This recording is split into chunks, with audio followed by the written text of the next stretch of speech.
సూటిగా చెప్తున్నా.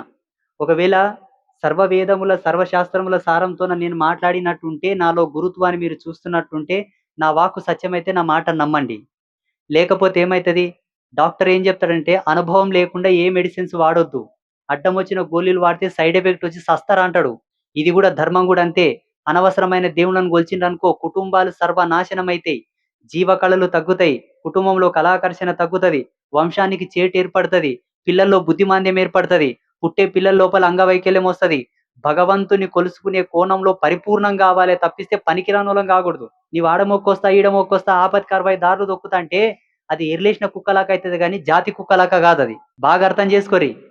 ఒక దేవుని మొక్కుకొర్రి. ఒక దేవునితో ఒక ఒక ధర్మంలో ఉండండి. ఆ ధర్మంతో ఒక దేవుని నడుచుకోండి. లేదా ఆ ధర్మంలో ఉండి ఒక 10 మంది దేవుళ్ళను కొలుచుకోండి, తృప్తి పడండి.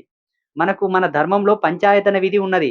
పంచాయతన విధి అంటే పంచభూత స్వరూపకంగా ఈ చేతికున్న 5 వేళల్లో మనలో ఉండే పంచప్రాణ స్వరూపకంగా 5 మంది దేవతలను ఒక సెట్టింగ్‌లో పెట్టుకొని పూజ చేసుకోమనున్నది మనకు. శాస్త్రంలో ఒక దేవునితో తృప్తి పడకపోతే పంచమహాదేవుళ్ళని పెట్టుకొని పూజ చేసుకో. లేదు 5 మంది దేవుళ్ళతో కూడా నాకు తృప్తి జరగట్లేదంటే ఏకాదశ ఉపాసన కూడా ఉంది మనకు. ఏకాదశ ఆయతనం అంటారు దాన్ని. అంటే 11 మంది దేవతలను పెట్టుకొని కూడా పూజ చేసుకోవచ్చు ఒక సెట్టింగ్‌లో.